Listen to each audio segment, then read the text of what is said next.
everybody, it's Carter, and welcome to this episode of Making It Up, the conversation series where I get to chit-chat with other writers.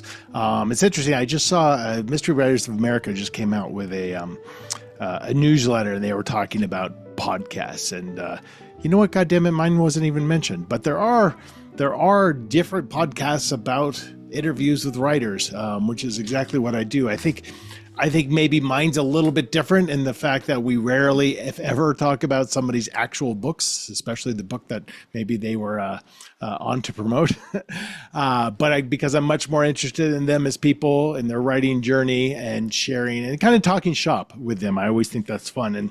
And what I love about it is I think they're very receptive to that. I think they want to be able to talk shop with other writers rather than just answer questions about where did you get your idea for this book.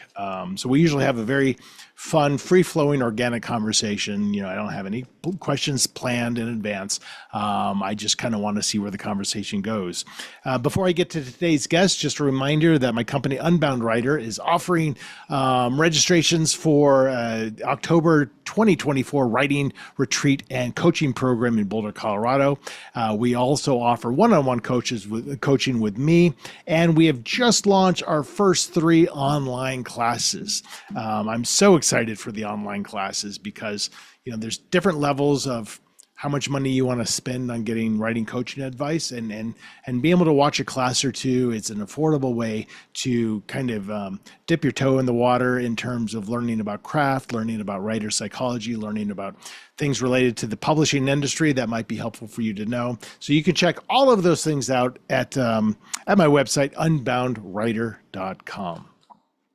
All right, so today on the show, I had Elka Ray. So Elka is awesome. I had a really good time talking to her. Elka, on her website, she proclaims to write twisty novels about dark and messy secrets. And she has 5 books out, and she has a couple that are romantic mysteries, or 3 maybe, women's noir, suspense.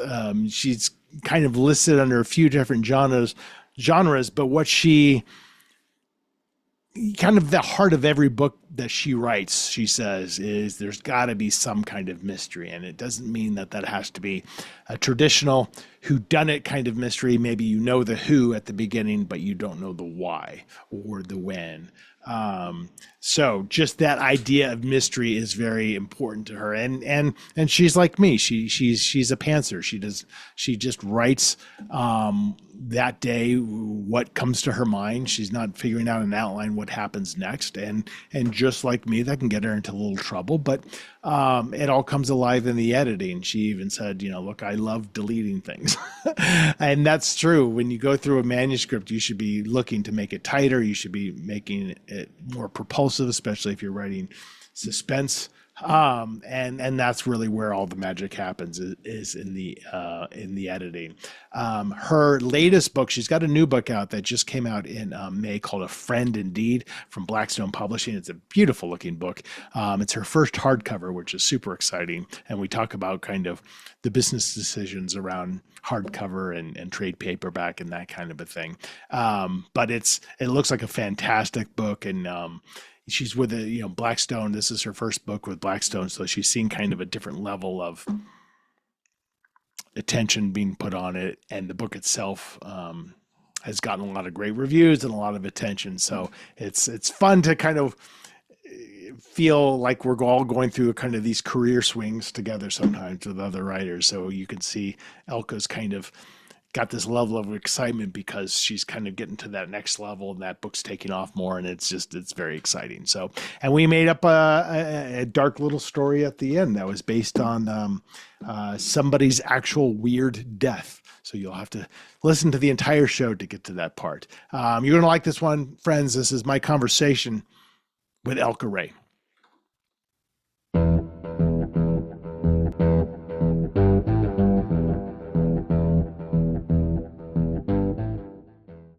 How are you? I'm okay, thank you. I am at my dad's summer cottage on a small island, and yeah, it's beautiful, but I'm not used to anything how it's set up here. Where is that?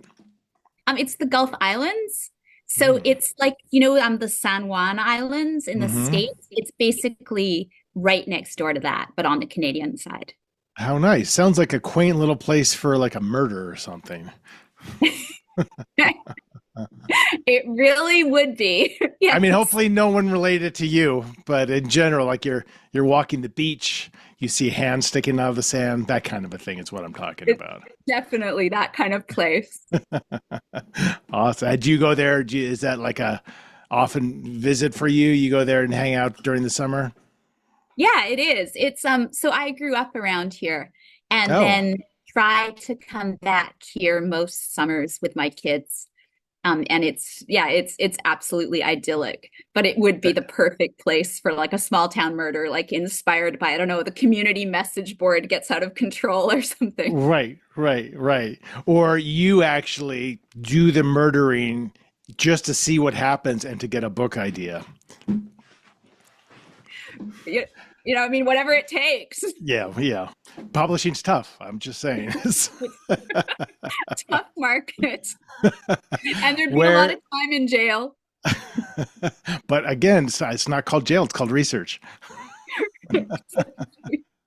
Where did you grow up specifically?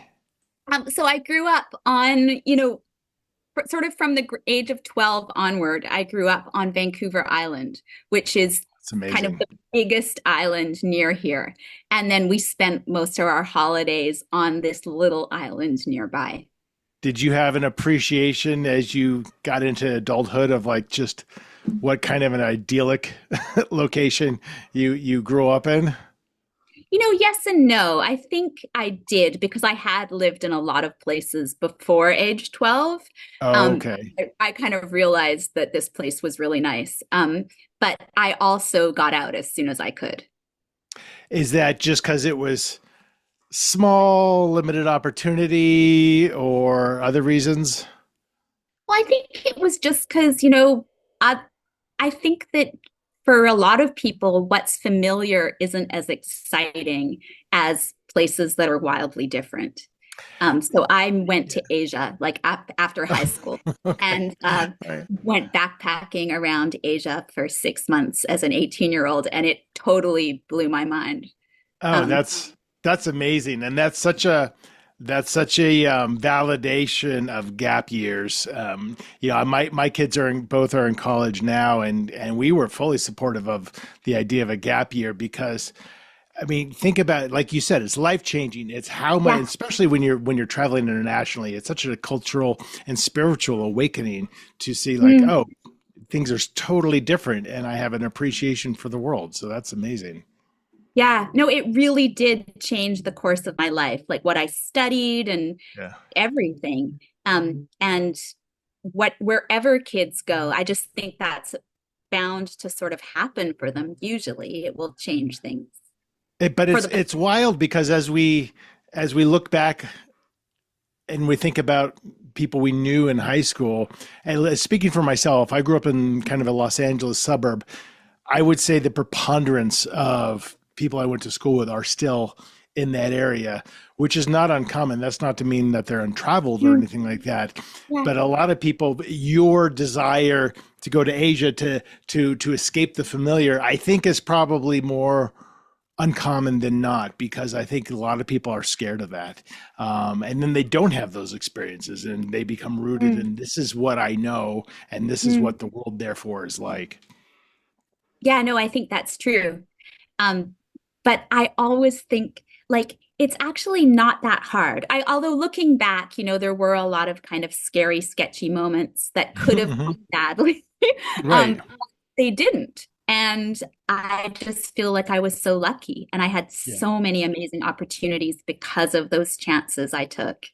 Right. Right. And you didn't let fear stop you, which is such a propulsive ingredient to life, that idea, because a lot of us can look back on our life and every time we've taken a chance and every time we've done something that's internally scary, whether it's actual fear, like Mm. going to a foreign country and you're not sure, or just going outside of your limits, I always look back on those moments. I'm like, oh my God, I'm so glad I did it. Even if it was a failure of whatever, that idea just, and then now all of a sudden you're this person with 3% more confidence than you had before you did that. And that's just, that accretes over time. And so you're just, I don't know, it putting yourself out there is the best thing you can do as a person, is to be scared and push through. Yeah, I think so. But it's hard, especially I feel like in America, there's such a track, especially that kids are expected to go on. Like, you go to high school, you go to college, and the Americans, it seems this such a big thing, which college you go to, Hmm. and then you get married and you get a house and you do your master's, and there's this track, and people feel that if they get off of that in any way, they're somehow doomed. When like Right. actually you can always hop the tracks and take a different track, and like especially when you're younger, like nothing's ever the end. Right. Like Right. yeah, Totally. Even though as you're younger, everything feels greater like the end than it does as you get older. But true. it's true. And we can probably tie this to the publishing industry, but you're 100% right, because I started writing when I was in my 30s with zero background, zero experience, zero training, zero aspirations. And, I look back on that, I'm like, well, maybe that's who I was always meant to be. So it doesn't matter what, as an 18-year-old, you think about this track. But I think all of that, like religion, is a way of trying to maintain some kind of control over the uncontrollable. Yeah. And you realize, like, it doesn't matter. Just find something that interests you, and you can always change. But it Yeah. doesn't have to be this lifelong. It's not the 1950s where you're going to be in a career for 40 years. Yeah. And I mean, especially with publishing, I just think I wanted to write when I was younger, but I had nothing to say. Like I honestly, I mean, I look back at old stories and nothing happened because like I didn't know, I didn't have enough experience of the world yet Right. to really come up with anything meaningful to say. So Right. definitely, I think starting in your 30s or 40s or 50s or whenever is not a problem. Yeah. And yeah, it's a mixture. I'm realizing this actually was something I'm working on right now. I'm like 20,000 words into it. I'm like, nothing like, stuff has happened, but it's all happened within the same square mile. Yeah, Which is, and I'm like, well, you can have not much happen, but you can make it feel like a lot is happening depending on how well you write. But it is, but yeah, but that's certainly, life experiences add to it. Even just consuming other people's books, consuming Netflix shows, things that speak to you, and you realize, like, well, why is that? Why is that interesting to me? Why did I like that? Why was that scene so great? Um, Mm. and that all kind of roots itself into you. And as a writer, it starts flowing out because you've been exposed to it so much. Yeah, I think that is really the whole what you said, those whys. That is the reason we write, right? Is to there's something that niggles away at you. And then it's the why did that happen? Why is it like this? And the whole point of writing is to try to answer those things for It's yourself it's or right. It's professional curiosity. hmm. And without that, you're nothing. And I was thinking about this the other day. I was thinking about, like, for example, the idea that you're in a day job, and when you hear people talking about their day jobs, I mean, the cliche, but it's actually true. It's like everyone's bitching about it. Everyone's like, can't wait for the weekend, can't wait for 5 o'clock, can't wait until I retire. And then I think about writing, and I'm like, I only write an hour a day, and it's like, it's kind of what I look forward to the most. Yeah. And I'm like, I couldn't imagine retiring from this, and that's not to say it's easy. And that's not to say there's some days that's just not terrible, but it's because you have that curiosity where you want to find out what happens next, I Yes. think. Yes. So do you make things up as you go along or do you plot? Yeah, I have no idea. I mean, I might have a general sense of, like, this is the general kind of situation, Yeah. but I don't know. I certainly don't know the ending. I barely know the characters. And then I just start out, and then it becomes that what if. And that what if is what propels me through everything, is like, well, what if this dude just died right now? What would that mean?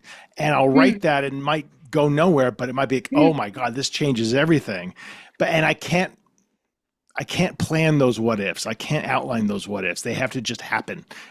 So therefore I can't outline. I'm so happy to hear this because, I think my agent would love me to be a plotter, and I have tried very, very hard, and it just kills it. Kills it. It feels dead, and like I'm kind of ghostwriting or something, like it technically all works, but it doesn't have that spark.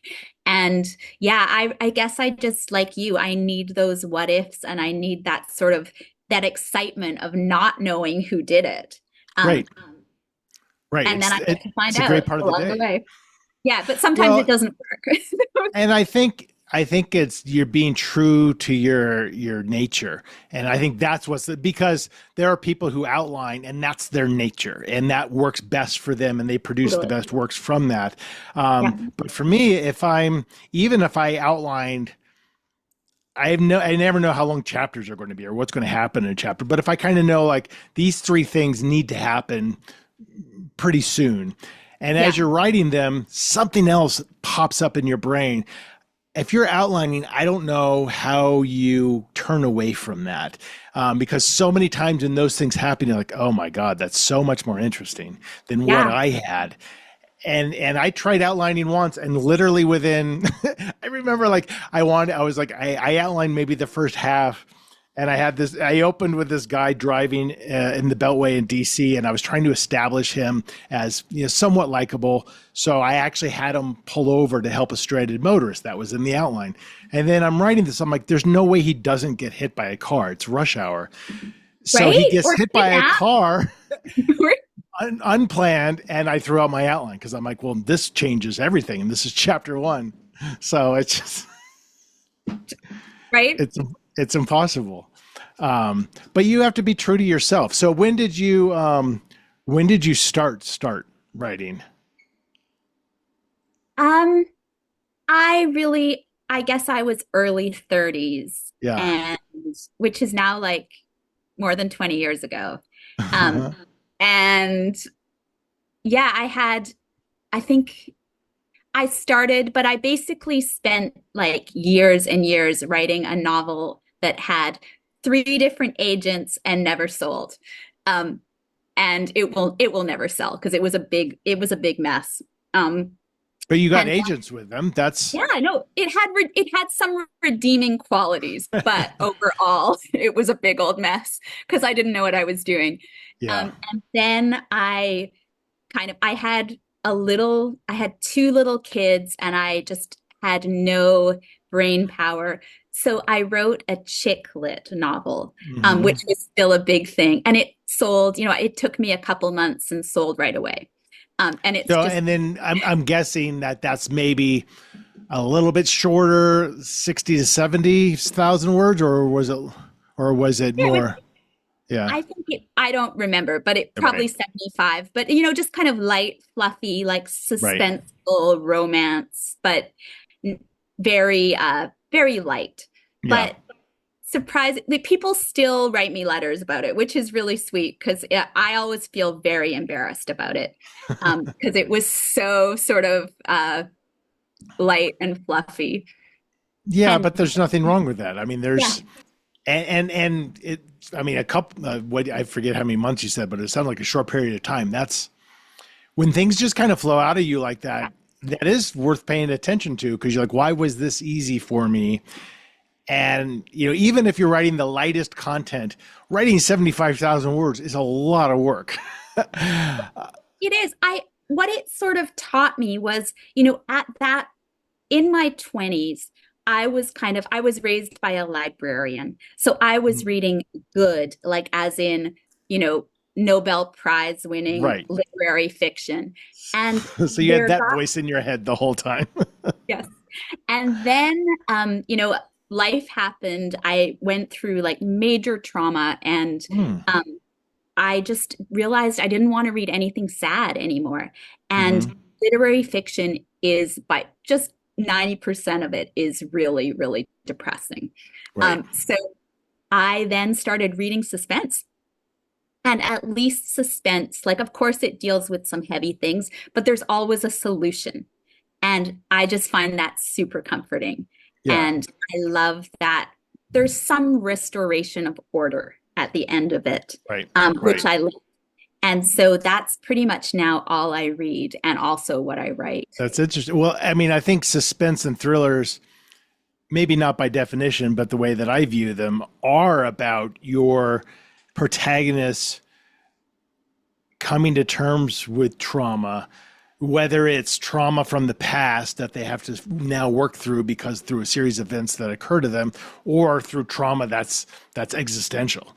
And so that's what I love about it. Is I love, you want your characters to succeed, but you want them to really, they can only succeed through immense struggle, I think. And that's what's interesting to me, because then it lets you kind of deal with your own trauma through them and like, well, what would I do in this situation? But it's funny, like my first 3 books didn't sell. And one of the overarching comments from publishers was that my heroes were too weak. And I always loved writing weak heroes, because I always thought that was realistic, because I was putting so much of myself in the character. I'm like, yeah, if this guy came at me, he'd kick my ass, because what do I know? But so you can overdo it a little bit, but I do think suspense is a lot of like just coming to terms with those harsh realities of life and coming out the other side of it. Yeah, I think it's about basically piling as much pressure as possible on your character to see the ways in which they'll crack and then hold together. Right. Yeah, and I really like that. And I really like the puzzle of it as well, of which going back to the, we get to solve it as we write it. Right. Right. Is that now, would you define yourself, on your website, for example, you say mystery, suspense, noir, which are pretty discrete, 3 discrete things. When you're writing a mystery, there's implied a solution, as opposed to suspense, which just could be, we know who the bad person is on page 1, and it's just watching them deal with it. What speaks to you as you're writing? I mean, I think there always has to be a mystery, and that's in like any genre. I don't understand. Even, I don't know, I don't read romance, say, but I think that's what drives people to read a romance is, they're, even though they know the people will end up together at the end, there's still that little bit of doubt. And I think you need doubt to keep you reading. For suspense, it might not be who did it, but it might be why did they do it? Right. And or then why now? Yeah. Why exactly? Like what made them crack? And for noir, I just love noir. I love a sort of not entirely good hero and people who are perhaps untrustworthy and unlikable in certain ways, but also admirable in other ways. Because I just think that's realistic. Memorable. Yes. Yeah, I mean, that's always a big discussion in writing classes and stuff, right? Is like, well, why does my protagonist have to be likable? Well, they don't have to be likable. They can absolutely be unlikable, but they should be memorable. And you should find yourself invested enough that you care what happens to them, even if what you want them to do is die, Absolutely. But at least if you find yourself like, I don't even care what happens to this person, that's the bad sign. Definitely a bad sign. Do you find yourself like when you are thinking about just that idea of like there is some kind of mystery and readers' expectations are always going to gravitate towards, if not a tidy solution at the end, then at least maybe, I don't want to say happy ending, but at least, a hopeful ending. Do you ever find yourself like wanting to subvert those expectations by like, oh, everyone's going to be expecting this, and then you write something that's the opposite and it's depressing and it makes you happy just because you subverted the expectations, but your agents hate it? 100%. And I mean, those have never sold. So. Right.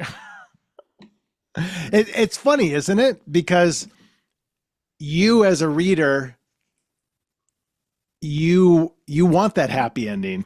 But then when you, the writer, is like, I want to I don't want to do that. But even though me as the reader would appreciate that the most, I always find myself in conflict with that. Yeah, I'm trying to think like there have to be books, even suspense books out there that end badly for everyone. I'm thinking A Simple Plan. Right. You ever Scott Oh, Smith? of That's course. probably one of my favorite books ever. And I'm Great pretty movie too. sure it ended badly for everyone. Right. Gone Girl had a very depressing ending.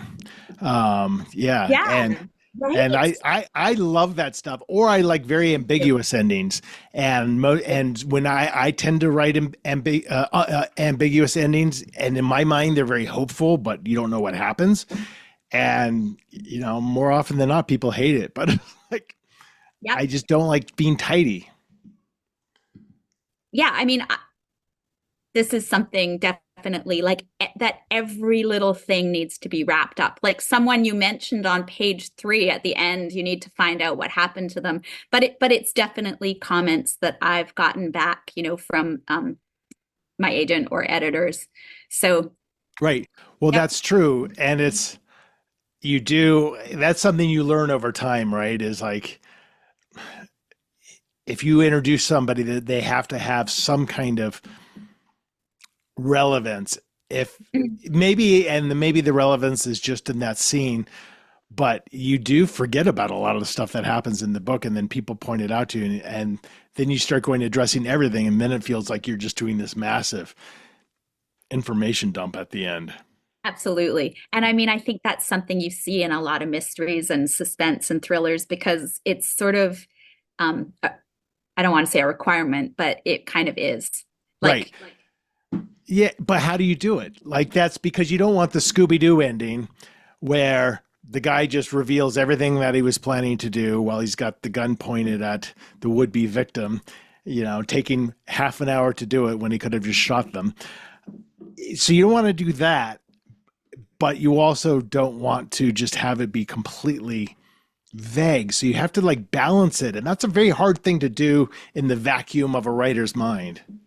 It is. Yeah. And I guess that's where I just always think it's really interesting that you really, really can't edit your own work, or maybe some people can, but you really need other people to be reading it and to be letting you know the things you've missed and the things that haven't come through clearly enough. I always get comments like, oh, we didn't know this. And I'm like, well, I mentioned it 3 times before there, and I can show you, here, here, and here. Right. Obviously, that somehow just didn't, it wasn't enough. Right.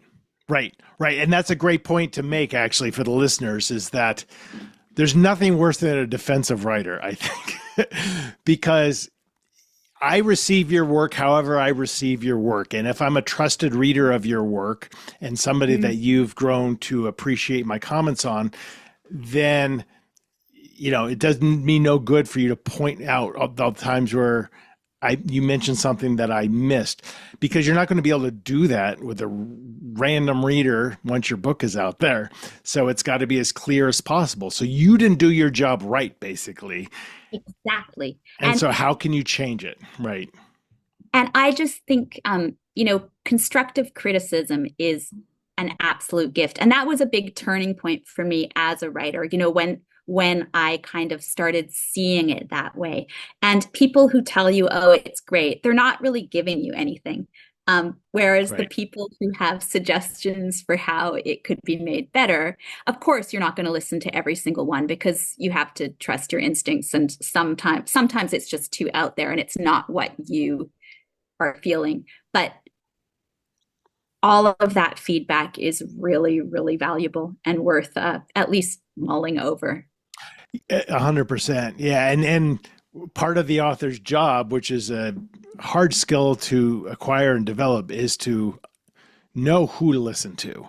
And after a while, it just becomes this instinct of when somebody mentions something, especially if, critique group, somebody who you've asked for their feedback, and they mention something and you almost feel it physically, like, oh my God, that's such a great idea. I didn't even think about that. but often I did. Often it's Mm. more a feeling of like, oh yeah, I had that little feeling and I just hoped no one would notice. Right. Right. Um, Well, that's so the bigger one when then you it's know you're like, doing oh, something that okay. I know my agent's going to hate this, but maybe she won't. And then of course she does. Exactly.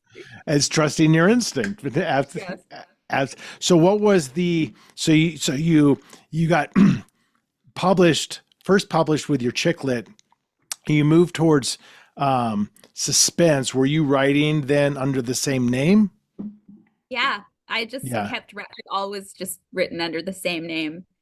And then I had a couple mysteries, and then my latest that just came out is suspense.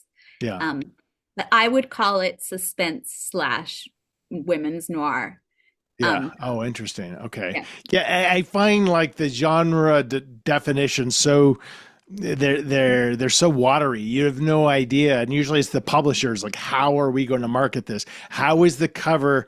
I mean, a lot of times, it's the cover that displays what kind of a book it is, which is like, or the title even. My titles are always changed because they want something that's tested well within the thriller oeuvre. Yep. and I'm like, okay. Right. So that just becomes marketing. Yeah. What has changed for you over how many books do you have out now? Five. Okay. What is within kind of mystery suspense noir, how have you seen yourself change as a writer in terms of either what you're interested in writing about, how you go about writing it, how it's received? So definitely this book that just came out was it was my first hardcover. It was my first audiobook. It was the first one that's We're kind of, talking about A Friend Indeed, correct? yeah, it's Yeah. gotten a decent amount of attention and publicity, and that's been just really great. And it's gotten pretty good reviews. And this is the first one that I feel a bit more legit um, about. Yeah. So after years and years of always really doubting myself. So that's been It, really gratifying. it never gets easier. I mean, it does get easier, but I find like, I tell the story all the time. I didn't even tell people outside of my direct community I was a writer until my third book had been published. Like I was still embarrassed. And you're right. Like, what is that? What do you need to feel legitimate? Because there's always somebody you can easily look at who's way more legitimate to you in your mind, and you're like, okay, once I get there, and you Yes, keep moving the goalposts. that's the thing. It's like, yeah, is it after you've won some big award? Is it after, like, I don't know, you're on Oprah or Right, whatever? right. Like I um and you I do think being keep on Oprah would be pretty legitimate. I, you do, or I do. I keep moving the goalposts. Yeah, Um and then you have to like step back for a second, and you should. I always tell writers you should do this all the time, and like look at what you've actually achieved, however you consider it in your own definitions of legitimacy, and be like, this is further than 99% of aspiring writers get to. Even if you feel like I'm not making enough money, I'm not hitting this list or winning this award, you're like, Jesus, I've had 10 books published. That's crazy. That's like, I'm really grateful for that. yes, And but it's very easy to get in your head and not feel like worthy, not feel like you're getting enough attention. It's kind of brutal sometimes.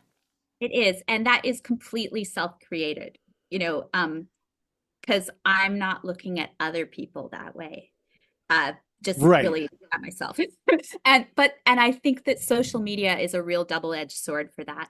You know, Yeah, totally. I mostly live on a beach in Vietnam where it's, I'm kind of quite isolated. It's wonderful, but I'm really isolated from other writers. So social media has been amazing in that I've made so many, connections and friendships. But then the other side of that is everyone's putting out, their best side. Their Right. post, yeah, with when no one's posting about like, the gloomy days when you've been rejected or Right. whatever. So Right. yeah. Yeah, and I think it's important to, and sometimes I think I maybe overcorrect, and it's part of that. It's all part of that imposter syndrome of like, when somebody assumes you're at some level, especially a layperson who's not a writer and thinks you're making all this money, and I quickly put them at ease about. I'm like, don't worry, I'm not making nearly that. But it's, so like my newsletter, for example, that's where I bitch about Okay. stuff in the publishing industry. I am like, this is how hard it is, or this book has been edited 14 times and there's still typos in it, and then people write, whatever it Yeah. is, it's the realities of publishing. It's an outlet for me to be able to express that, and I think that's, I don't know, I think that's interesting for people because they have no idea. No, they really don't. It's like, absolutely. They think that everyone's like Stephen King. Right, right, Yeah. totally. And I mean, so coming out with your first hardcover is a great example. um the ego in us as writers wants a hardcover.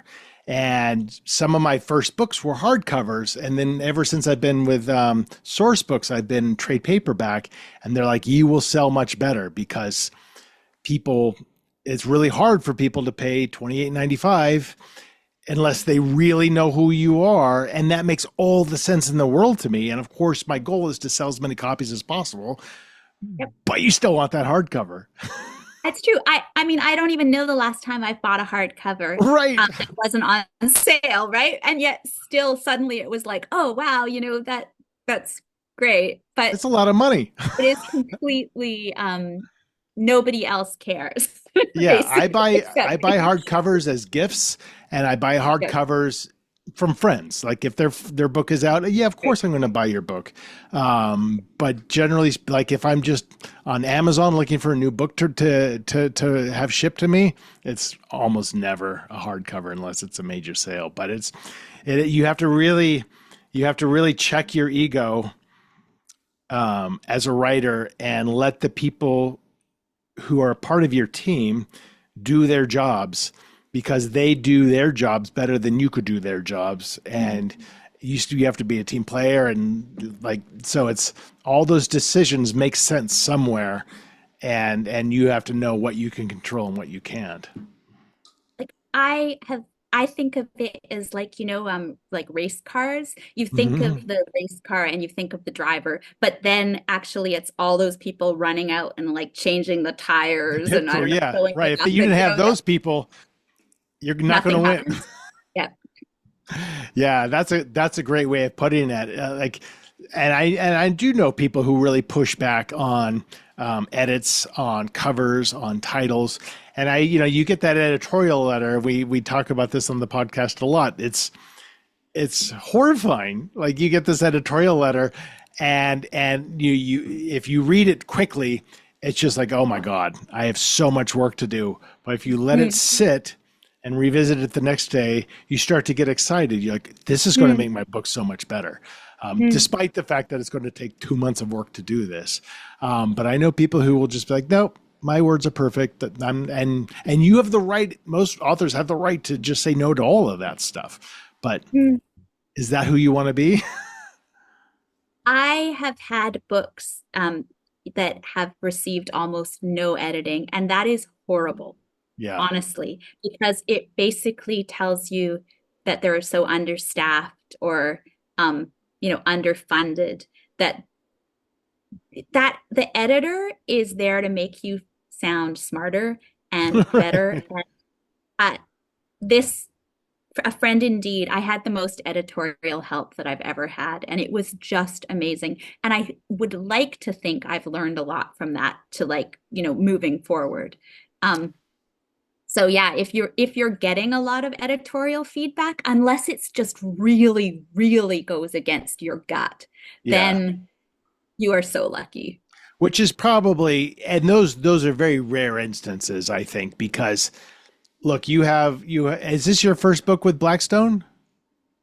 Yes. So you're going through this, you're going to a new publisher, so you're seeing different ways different publishers can work, which I think is great. I've been through a few different publishers, and it's always fascinating to see like, oh, these people are really editing my book. That's fantastic. But they've purchased your book. I mean, they bought the book from you, so they kind of know what your vision is. So it's rare that they're going to say something that completely like upends. Like I feel like the times I've said no to something, maybe that amounts to 2 to 3% of total comments, and there's always like really minor. They do not affect the plot, just a word choice or whatever. But otherwise than that, I'm like, yeah, you're right. This totally makes it Yeah. better.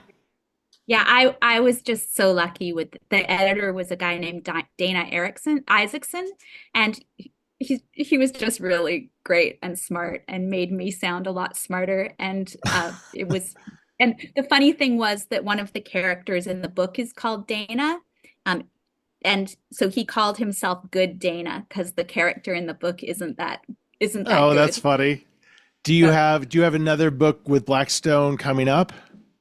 So is he going to be your I don't editor know. for? I'm I'm working on it. Right, right. And, Yeah. and I think that's also a perception from non-writers is that if they understand enough that you have an editor and a publisher, they just think like it's like a job. Like you just work there now until you want to stop working there. Mm. When the reality of it is like, yeah, they bought this book and it was great and I had a great experience, but they've got to still love what I write next and they might not want it. And you don't, I mean, I've had 1 2 book deal, but everything else has just been 1 book at a time. Yeah, that is the dream, definitely. That things kind of you get on the conveyor belt and it just kind of rolls along. Right. But I definitely am not at that point yet. So we'll see. Yeah, I'm Well, yeah, and it hopefully, depends. hopefully. You're an admitted pantser, and your agent wants you to be an outliner. And the idea is like, so I can tell the publisher what you have coming next. Give me a 3-page synopsis on it. Like, I don't know. So if you were to write series I don't write series. If you were to write series, that's easier to get those multiple book deals than a standalone people. Yes. Yeah. Yeah. I'm just I don't know. I also the thing I'm working on now, it is suspense, but I kind of like wouldn't mind hopping genres at some point again. And I'm sure my agent is like dying if he hears this, but yeah, I like that freedom. How big of a hop are we talking about? I don't know. I think there will always be a mystery in there and there will always be suspense in there, but there's a lot of room in that, maybe to go darker than Yeah. Yeah. where You I'm can at now. go, yeah. I think you can go pretty dark. I go pretty dark. And so sometimes my editor will say, even pitch it as thriller, like tinged with horror, Hmm. or whatever. And it's all kind of in that broad category. If you go too different, then that's when you have to start thinking about, is this under a different name? Right. And then if it's under a different name, it can't just be one thing because no one's going to want to just buy one thing. Yeah. So what else do you have under this different name? And Hmm. that's a whole. I'm going through that a little bit right now. Okay. I co-wrote for the first time with somebody, and it's YA. I mean, it's very dark Okay. suspense Yeah. YA, but it's YA. And so I don't know if it's going to sell. I don't know how they would want our names on it. It's weird. Okay. But That's exciting. I think so. It's fun. I mean, that's the main thing, right? As long as you're being true to your passion and your joy, even if it takes you a year to write a book and it might not go anywhere, did you have fun doing it? That's the important thing. I think so. And I think it's being true to your voice, Mhm. not letting someone else dictate too much like what you need to be doing. So Right. that's kind of where I'm at now. Or you not doing that to yourself by saying like, what's really selling well right now is X, Y, or Z. And that's just always a mistake because you're not going to enjoy writing it as much and the market's going to change by the time you finish it. So, Yeah, I'm amazed people who do that. Like some people I guess can, but definitely not the way I would work. or they have AI do it for them. Isn't that depressing? Yes. I had I was talking to somebody about a month or so ago who's not at all in the writing universe, but he knows I'm a writer, and he's like, "Oh, your book's going good. You've got 10 now. That's great." It's like, "Oh, so are you using the AI a lot?" And it felt like such like, and it wasn't meant like this, but it felt so offensive to me. And I didn't get mad or anything, but I'm just like that. I can't even fathom the idea of like, this chapter is really taking me a long time. Let me just have AI spit something out. And it's just like, that goes against every fiber of my soul because that sucks all the joy out of it. And it's not going to be nearly as good. It's not going to be your voice, obviously, but even if it were, it's just horrible. So a reader actually sent me a first chapter written in the style of Elka Ray by AI. That they had done or they had found. They had prompted AI to do this and then decided to send it to me. And it was like, why would you do that? Wow. Like, Was it any good? wow. Wow. Um, and yeah, I mean, it was the thing was it wasn't terrible. Like it Mhm. was plausible to a degree. It wasn't good, but it wasn't like it was actually better than what a lot of beginning writers would write, which Yeah. is quite disturbing. Um, Right. but yeah, Huh. just the idea that I would be, that I would want this and see that as Right. like, Right. thank you. I mean, what do you say? Right. What if they prompted that and it turned out to be totally shitty writing? You're like, is this what I write like? No, and it's funny. Yeah. It's almost, and I've talked to aspiring writers too, who have made comments like, I was going to, because I do writing coaching as well, and they've told me like, I get a little worried about writing coaching, sharing stuff with them because I don't want my ideas stolen. I'm like, you haven't been writing long enough to realize nobody's going to steal your idea. Nobody, no one who's coaching you is like, oh, this is great. Now I can just take your work because like that just doesn't happen because there's no interest in doing that from a real writer's perspective. Well, there's only about 20 ideas in the world anyways, right? I Right. mean, honestly, like, you Right. know, there's only there's kind of only seven deadly sins really that Right. that can be the motivation for stuff. And yeah, like people who come and share something, like, oh, I have this brilliant idea, we could co-write it. And I'm like, okay, as in I write it? Like, Right. Right. no, Right. no, I don't have enough time to write my own ideas. Right.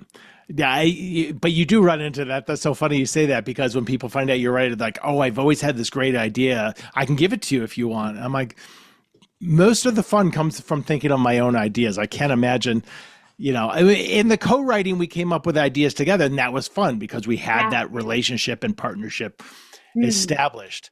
But the idea of someone just giving you their idea, I'm like, that's not interesting to me at all. I can be inspired by a news Sure. story or whatever, but it's my idea because I've twisted it around. I don't want somebody telling me like a great idea for a book. And almost always they're not great ideas for books anyway. I mean, very rarely, like exactly. I think I've heard one that was like, wow, that's really fascinating, but Right. definitely, not my story. So, Right. but I And then you say, can't well, really, you should write that. yeah. And here's how you do it. But no, everyone's got an idea. So few people actually sit down and write the book. It's the numbers Because are it takes scary. years. It takes years. Yeah, going into it as ignorant as possible is the best possible thing you can do, because you don't really. If somebody tells you at the outset in your 30s, if you go down this path, you're not going to make any money. It's going to be years, and you'll be lucky if you even get an agent, much less published.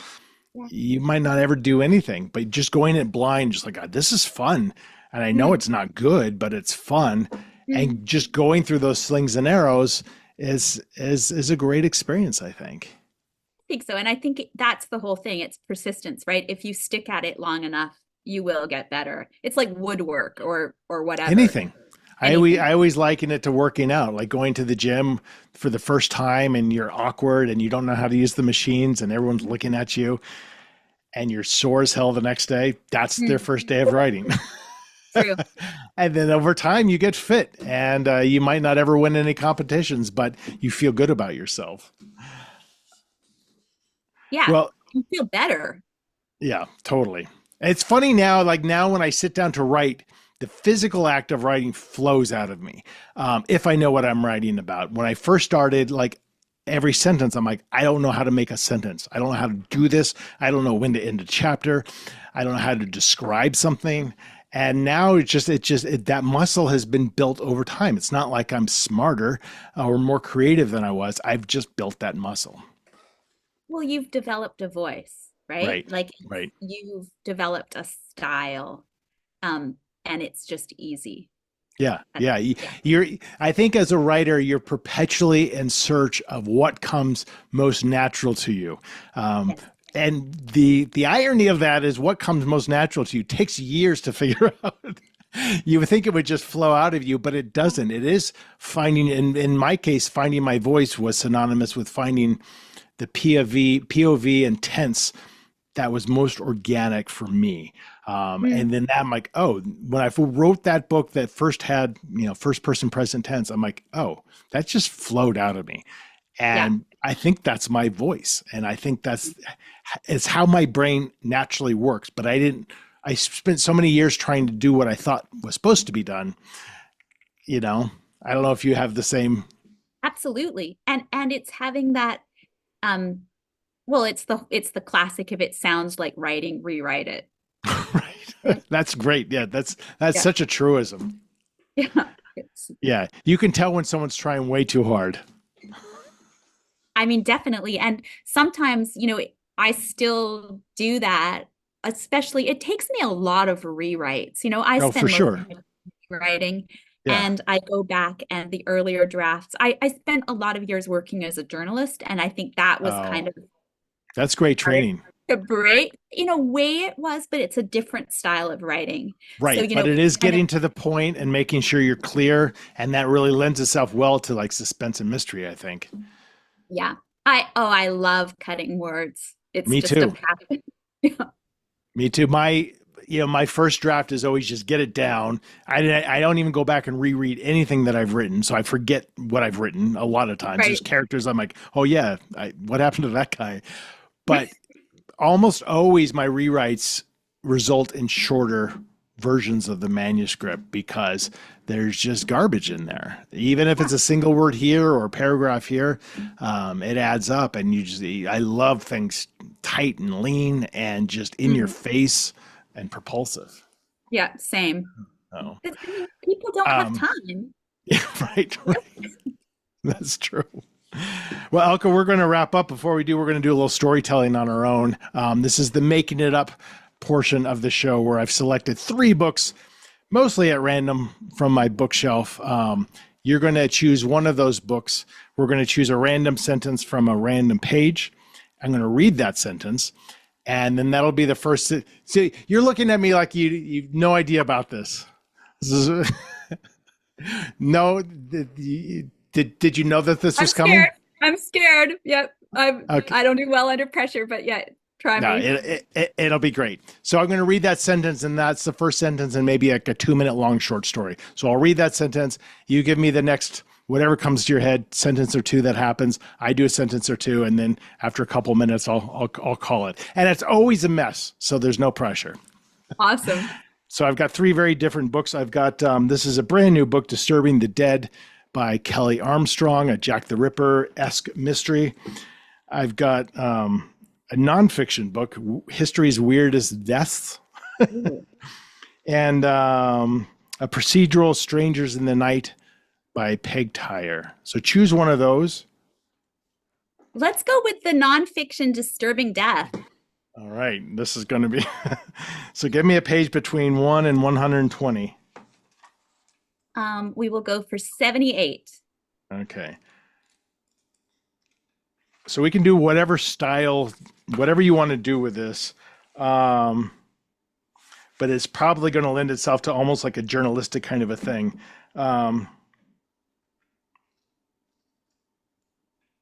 Okay. I'm just going to read this. You can do whatever you want with it. Just know the character, the person they're talking about, they're just referring to them as their last name, and their last name is Mansfield. Someone in the vehicle lit a match, and the heavy dress Mansfield was wearing went up in flames. Ooh.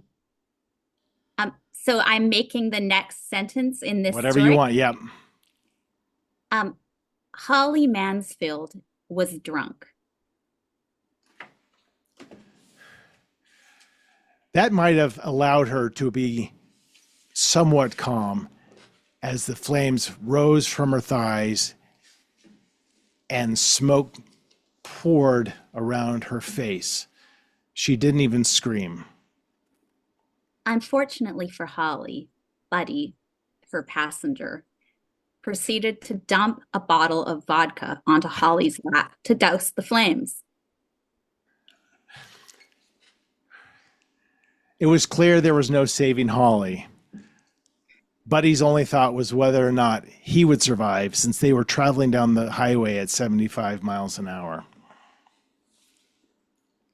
Meanwhile, Ricky, who was in the back seat, jumped across the seats, grabbed the steering wheel, and steered them into a tree.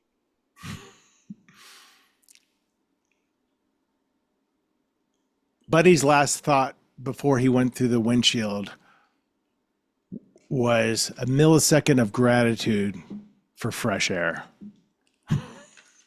We'll just call it there. That was pretty gory. Well, I guess somebody getting hurt. Well. Now I gotta I wonder what that story was. So that was, what page was that? I'm not 78, 79? Yeah, Martha Mansfield was a promising young film actress. And she was in a car with friends while they were filming an American Civil War drama. But someone in the vehicle lit a match, and she was wearing that huge, heavy Civil War era dress. But no, she died. So there you go. We called that. The name of the book is History's Weirdest Deaths. Well, Elka, what a pleasure talking to you, and congratulations on your quasi recent release from Blackstone. And are you going to be at BoucherCon at all this year? I will not. No, okay. Sadly, I'm here on this island for a while. Well, that sounds like a pretty nice place to be. So, well, what a great pleasure talking to you, and enjoy the rest of your work and week, and a great best of luck with everything you're working on. Same to you. And thank you so much for having me on. I hope that somewhere down the line at one of those events, I'll meet you. I'd love that. So that's it. That is my conversation with Elka Ray. That was a good one. She had I got a little scared at one point because she was on that island that her Wi-Fi was going to crap out because a couple times her voice cut a little bit, but ended up being great. She was a great conversationalist. I felt like I could have gone on and on talking to her, because it just felt like we were two dorky writers having a beverage together, talking shop. Please check out her latest book, A Friend Indeed. It's now out, came out in May. And you can learn more about her book and about Elka at her website at elkaray.com. carterwilson.com. And you can check out my website, carterwilson.com, for my appearances, subscribe to my newsletter, check out my blog, and of course, buy my books. And then you can hop on over to unboundwriter.com if you're interested in online classes, in-person writing and coaching retreats, or one-on-one coaching with me. All right, friends, that is it. That is it for this episode of Making It Up. Another episode will be out just next week. In the meantime, as always, I really appreciate you watching or listening to this. Take care.